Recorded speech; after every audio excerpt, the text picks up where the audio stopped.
जय श्रीनिवास जय वेंकटेश वृषशैलनाथ श्री पद्मनाभ वैकुंठनाथ जय विष्णुतेज राजाधिराज तव जय जय जय देवादिदेव जय वासुदेव श्रीरामचंद्र जय कल्किरूप शौरीश मोदन देवीनाथ जय जय जय जय जय जय।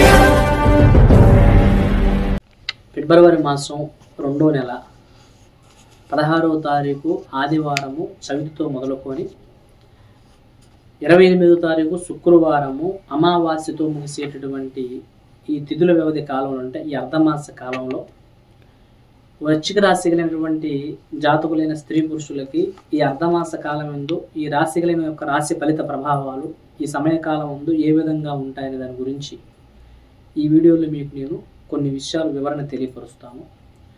మొదటగా స్త్రీలలో కానీ పురుషులలో కానీ గమనించదగినటువంటి అంశం ఏమిటంటే, మీకు నా అనేటటువంటి బాంధవ్యం కలిగిన వాళ్ళు, తన అనుకునే వాళ్ళు ఎప్పుడైతే మీరు కొన్ని పరిస్థితులు మీ సమయ సందర్భాలు బాగున్నప్పుడు మీరు వారికి సహాయ సహకారాలు చేసి వారిని సాధి సంరక్షణ చేసి వారికి మేలు చేసి ఎన్నో విధాలుగా వారికి మీరు హెల్ప్ చేసినటువంటి వారు ఉన్నారు.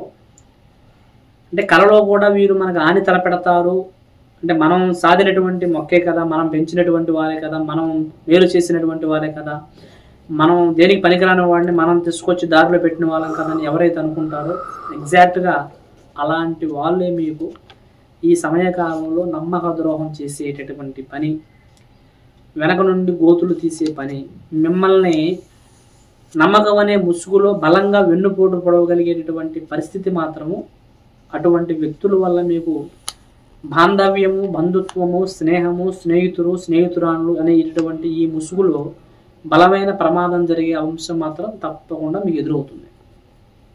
తద్వారా నేను మీకు తెలియపరిచే అంశం ఏమిటంటే, ఎక్కడా కూడా ఈ సమయకాలంలో మీ నీడను కూడా మీరు నమ్మేదానికి అవకాశం లేదు. కాబట్టి ₹1 ఇచ్చేటప్పుడు కానీ, ఒకరి మీద పని డిపెండ్ అయ్యి వదిలేది కానీ, ఏదైనా ఒక కార్యం చేసేటప్పుడు ఒకరికి తెలియపరచడం కానీ, ఏదైనా ఒక పనిలో మనం ఒకరిని పార్ట్నర్ కలుపుకోవటం కానీ, పలాని రోజున పలాని కార్యక్రమం చేయబోతున్నాను అనే దాని గురించి ఒకరికి తెలియపరచుకోవటం కానీ చేసుకోమాకండి. వీలైనంత వరకు విషయాన్ని మనసులో ఉంచుకోవటమా, మనం వీలైనంత వరకు తగు జాగ్రత్తగా ఉన్నామా, కొంతమంది మనకి ఏదో సహాయం చేస్తారని వచ్చినా కానీ వాళ్ళని అనుమానించి తగు దూరంగా ఉండాలి. మనం పాలు పోసి పెంచిన వాడు, మనం విద్య నేర్పితే నేర్చుకున్నటువంటి వాడు మనకేదో నేర్పే పరిస్థితికి వచ్చిందంటే వాడిని అవసరమైతే అప్పటికప్పుడు శత్రువు చేసుకొని దూరమే చేసుకోవాలి. కానీ ప్రమాదం జరిగి మీదకు వచ్చేదాకా మాత్రం దగ్గర పెట్టుకోవద్దు. ఇది గుర్తుంచుకోండి. ఆదాయము కొంతవరకు బాగానే ఉంటుంది, ఆర్థిక పరంగా అయితే ఇబ్బందులు లేవు. ఆర్థికంగా ఒకరి కింద లోపడాల్సిన పనేం లేదు. ఆర్థికంగా కొంతవరకు పర్వాలేదనే విధంగా ఉన్నప్పటికీ కాస్త ఖర్చులు విధానాలు కూడా కొంచెం కుటుంబంలో పిల్లల వలన, కుటుంబ పరిస్థితుల వలన ఖర్చుల విధానాలు కూడా కొద్దిగా పెరిగేది ఎక్కువగానే ఉంటుంది. అదే మాదిరిగా కుటుంబంలో శుభ కార్యక్రమాలు, శుభప్రదమైన అంశాలకు శ్రీకారం చుడతారు. కొన్ని మిమ్మల్ని కాదనుకొని పోయినటువంటి వారికన్నా కూడా కొన్ని శుభప్రదమైనటువంటి అంశాలు కూడా, శుభ కార్యక్రమాలు కూడా ముడిపడటం కూడా జరుగుతుంది. అలాగే మీకు బంధుమిత్రుల నుంచి జరగని సహాయ సహకారాలు, పరుల నుంచి మీకు మేలు జరుగుతుందే తప్ప నా అనుకునే వాళ్ళ నుంచి కీడు జరిగే ప్రమాదమే అధికంగా ఉంది. కాబట్టి వ్యాపారంలో, ఉద్యోగాలలో కొంతవరకు పర్వాలేదనే విధంగానే ఉంటుంది. ఇంట్లో ఆయురారోగ్యాలు, కుటుంబ పరిస్థితులు కాస్త పర్వాలేదు, బాగానే ఉంటుంది. ఆరోగ్యాలు కూడా మంచి రికవరీ అవుతాయి. మంచి సంపాదన పరంగా కానీ, ఆరోగ్యపరంగా కానీ మునుపటితో పోల్చుకుంటే కాస్త యాక్టివ్గా మీకు పెరిగేటటువంటి పరిస్థితులు కూడా, ఆరోగ్యం యాక్టివ్గా ఉండేటటువంటి పరిస్థితులు కూడా ఉంటాయి. కోర్టు సమస్యలు, కుటుంబంలో గొడవలు, కొన్ని ఇబ్బందులు, విభేదాల నుండి కూడా వాటికి శ్రీకారం చుట్టి ఆ సమస్య నుంచి బయటపడటము, తర్వాత నూతనమైనటువంటి శుభ కార్యక్రమాలు ప్రయత్నం చేయటం, ఏదైనా ఒక ఇల్లు, స్థలం, భూమి లాంటిది విలువైంది కొనుగోలు చేయటం జరుగుతుంది. మనశ్శాంతితో బ్రతకడానికి కావాల్సినటువంటి కొన్ని ప్రత్యామ్నాయాలని ఈ సమయంలో మీరు తప్పకుండా మొదలు పెడతారు. బంధుమిత్రులతో కలయికలు, దూర బంధువులతో కూడా కొన్ని స్నేహాలు, కొంతమందితో ఫోన్లో సంభాషణలు, కొంతమందితో ఒకప్పుడు మనం మాట్లాడని వాళ్ళతో కూడా మాట్లాడాల్సినటువంటి పరిస్థితులు, అలాంటి ప్రయాణాలు కూడా ఏర్పడేటటువంటి పరిస్థితులు కూడా ఈ సమయకాలంలో అధికంగా ఉంటుంది. కాబట్టి రాశికి లేని వారికి ఓవరాల్గా ఈ ఫిబ్రవరి మాస కాలంలో చివరి 28 అమావాస్య వరకు కూడా ఎక్కడా కూడా మీరు అజాగ్రత్తతో కానీ, తొందరపడి నిర్ణయాలు తీసుకునే ప్రయత్నం కానీ చేయవద్దు. వాహనాల విషయంలో జాగ్రత్తగా ఉండాలి.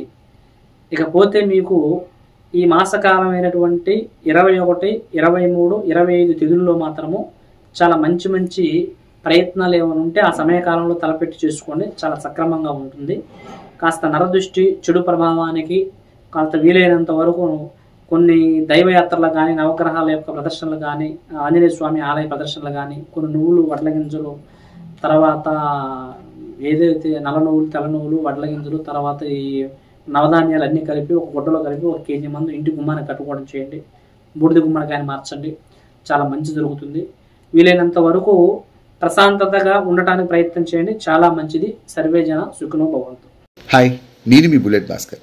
మీకు ఎటువంటి సమస్యలు ఉన్నా, మీ జీవితంలో ఏ రకమైనటువంటి మనశ్శాంతి లేని సంఘటన జరుగుతున్నా గురూజీ మన శ్రీనివాసరాజు గారిని ఒకసారి సంప్రదించండి. మీ పేరు, ఫోటో, హస్తరేఖలు, జాతకాన్ని బట్టి మీ సమస్యలకు పరిష్కారం చెప్పగలరు. కొంతమంది జీవితంలో ఎన్నో పెళ్లి సంబంధాలు వచ్చినా కూడా వివాహాలు ముడిపడకపోవడం, ప్రేమించుకున్న వారు దూరం అవడం, ప్రేమికుల మధ్య గొడవలు, భార్యాభర్తల మధ్య తరచూ విభేదాలు రావడం, ఒక్కొక్కసారి ఇల్లీగల్ కాంట్రాక్ట్స్ వల్ల సమస్యలు, ఇలాంటి సమస్యల వల్ల ఆరోగ్యం కూడా ముఖ్యంగా ఇబ్బంది పడుతూ ఉంటుంది. ఆరోగ్య సమస్యలతో కూడా చాలామంది ఇబ్బంది పడుతూ ఉంటారు.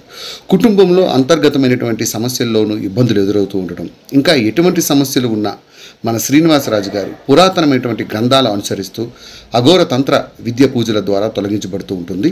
ముఖ్యంగా మీరు ఎటువంటి సమస్యకైనా ఖచ్చితంగా చూసుకుంటే 11 రోజుల్లో పరిష్కారం చేయగలరు. మరి గురువు గారి గురించి మరింత ఇన్ఫర్మేషన్ మీరు తెలుసుకున్న తర్వాతే విజిట్ చేయండి.